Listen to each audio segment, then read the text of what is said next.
conference. The presentation of today is about a literature review about neurological complications after cardiac surgery, which was conducted by me and my colleagues Mohammed Ismail and Abdullah Rabi.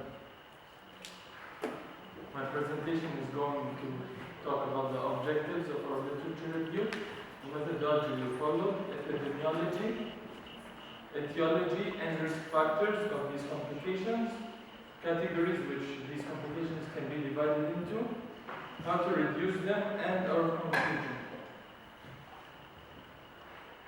Cardiovascular disease is the leading cause of deaths worldwide. Cardiac surgery is documented to have high morbidity and mortality rates. The most common complication after cardiac surgery is heart failure, followed by neurological complications. The objectives of our literature review was to assess the incidence of neurological complications after cardiac surgery and the currently available interventions to reduce these complications. The methodology we followed was through conducting a thorough literature review through PubMed, Science Direct, and Springer Link. The search was limited to prospective studies conducted on adult cardiac patients who had previous cardiac surgery. The incidence of neurological complications was up to 61% for transient complications and up to 23% for permanent complications. This depended on the type of study. The incidence was higher in prospective than retrospective studies. Etiology of neurological complications after cardiac surgery can be due to more than one factor. Embolic events can cause neurological complications due to the fact of blood clots from obstruction of blood vessels, which can lead to the death of brain tissue caused by the lack of blood supply. Neurological abnormalities like paralysis or muscle weakness usually have a high risk of DVT, which causes embolic events, which leads to neurological complications. Hypoxic insult has the mechanism of neuronal cell death and damage due to apoptosis. Systemic inflammatory response is mainly due to infection, which affects the systemic circulation of the whole body. Low cardiac output and altered cerebral blood flow can also lead to neurological complications. Risk factors that might contribute to neurological complications are body weight. If a patient is obese, it increases the risk due to atherosclerosis. Age below 65, gender more in females than in males, and other comorbidities including atrial fibrillation, hypertension, history of stroke, and aortic stenosis. Neurological complications can be mainly divided into three major categories, which are stroke, neuropsychiatric abnormalities or encephalopathy, and peripheral neuropathies. Now, how can you reduce these neurological complications? There is more than one method that we can use. Preoperative evaluation is very important because it allows us to identify and treat pre-existing risk factors, which reduces perioperative injuries.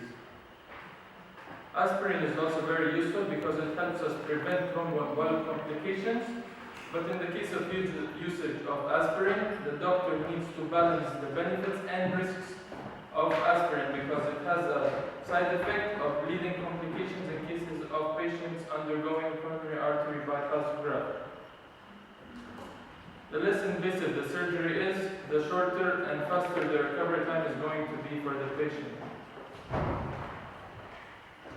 Patient positioning is also very important. If the patient is having the correct position, it reduces the risk of nerve injury during the operation.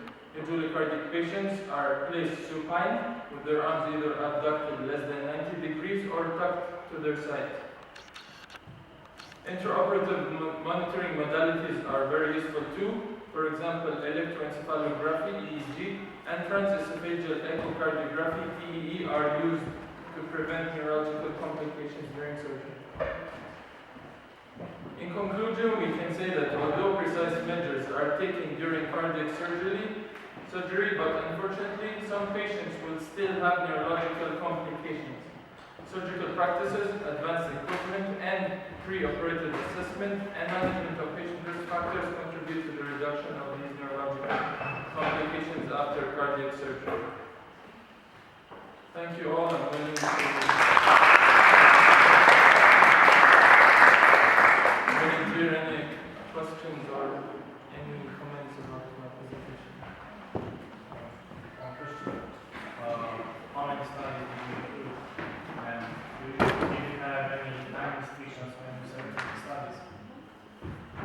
So it was prospective studies for patients who underwent cardiac surgery, and I had more than one source, and I got like was a total of percentage because some studies were put on specific patients, like a number of patients. I gathered more than one study.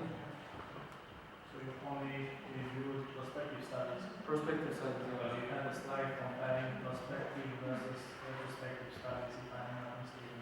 Yeah, but I said that my presentation was about prospective patients. And how many studies? How many studies? 1, 2, 3, 4, 5 studies. I think about like 7. 7 studies. And how do you select these studies from the pool of studies that were published?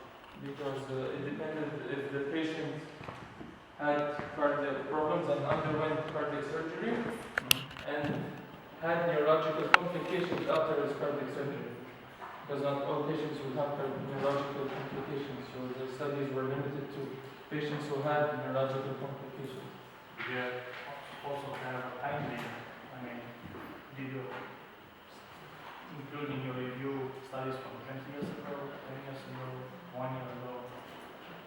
I think it was a limit between 20, so 1990 till now. Okay. And did you see any alterations in how this condition was affected by the passing of time?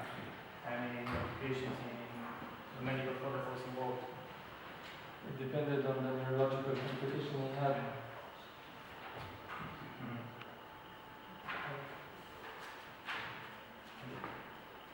Thank you.